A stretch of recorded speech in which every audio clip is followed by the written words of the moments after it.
Mirë se erdhe në botën ku askush nuk është i pafajshëm. Sekrete shqiptare, vendi ku rrëfimet më të thella, më të ndaluara dhe më të pathëna të shqiptarëve marrin zë. Na bëni subscribe për histori të ndryshme.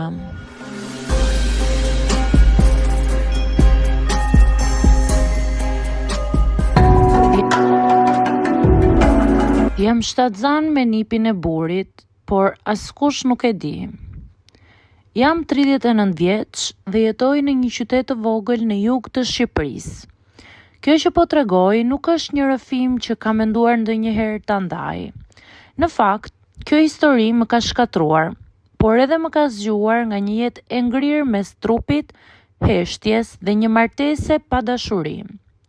Po, unë jam shtatzan, jo me burrin tim, por me nipin e tij. Martesa ime me burrin ka qenë gjithmonë e ftohtë. U martuam përmes një njohjeje familjare. Ai ishte 17 vite më i madh se unë. Kishte emër të mirë, punë të qëndrueshme dhe sipas të gjithëve ishte njeriu ideal për një vajzë fshati si unë. Por realiteti ishte ndryshe. Ai ishte njeri i mbyllur me komplekse burërie dhe zero ndjeshmëri. Marrëdhënia jone intime ishte inekzistente pas 3 viteve të para. Fëmijë nuk patëm, ai më fajsonte mua, por kur nuk pranoi të bëjmë analiza. Fillova të ndihesha si mobile në shtëpi, që shërben vetëm për t'u parë dhe jo për t'u dashur.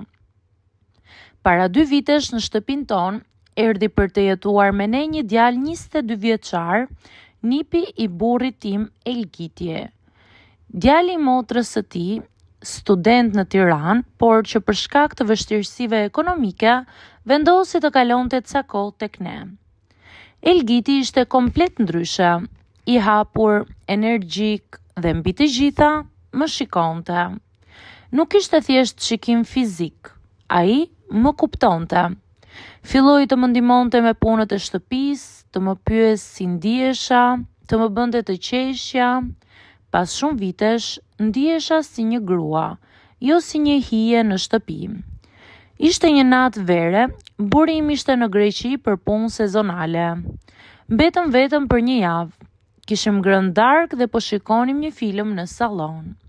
Kur filmi mbaroi, nuk folëm, por syt nuk na ndaheshin. Ai u afrua dhe më puthi. E kisha imagjinuar këtë çast shumë herë, por kur nuk isha besuar se do të ndodhte. Nuk ishte vetëm një natë. Marrëdhënia jonë zgjati muaj të tërë në fshehtësi totale. Ishte një ndjesi që nuk e kisha provuar kurrë më parë. E ndaluar, por e gjallë.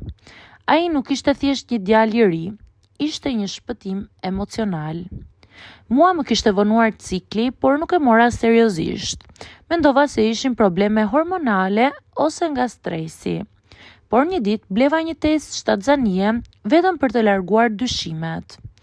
2 vija, u ula në banjë dhe shpërtheva në të qara. Nuk ishte frikë, ishte një përzierje emocionale. Turp, gëzim, çudi.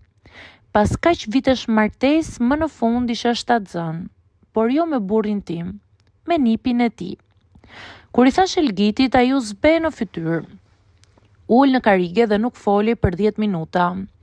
Pastaj më tha, nuk jam gati për këtë. Nëse del në shesh, kjo histori do më vrasin. Dhe kishte të drejtë. Në familjet tona, një gjë e tillë do të shihej si turpi i dynjas. Unë se kam treguar ende, as burri tim. Ai është kthyer nga Greqia dhe nuk ka asnjë dyshim. Mendon se ndoshta më në fund Zoti na fali një fëmijë. Elgiti nuk vjen më në shtëpi. Thot se duhet të shkëputemi, sepse ka frikë. Nuk e mohoi që më do, por tha që nuk e përballon dot tronditjen familjare. Tashmë jam në muajin e 4. Nuk kam bërë asnjë analizë sepse kam frikë mos zbulohet diçka që nuk mund të mbulohet më. Ndjej një fëmijë që rritet brenda meje dhe nuk di si ta quaj. Një bekim apo një mallkim. Po mendoj të largohem, të zhdukem për ca kohë, të lind diku tjetër dhe t'ja lë Zoti të më drejtoj më tej. Por për një gjë jam e sigurt, këtë fëmijë nuk do e heq. Është imi, Edhe nëse është fryt i një mëkati të tmerrshëm, është gjithashtu fryt i ndjenjës së vetme të vërtet që kam përjetuar ndonjëherë. Çfarë do të bënit ju? A do e mbanit fëmijën apo do iknit për gjithmonë? Komentoni poshtë videos.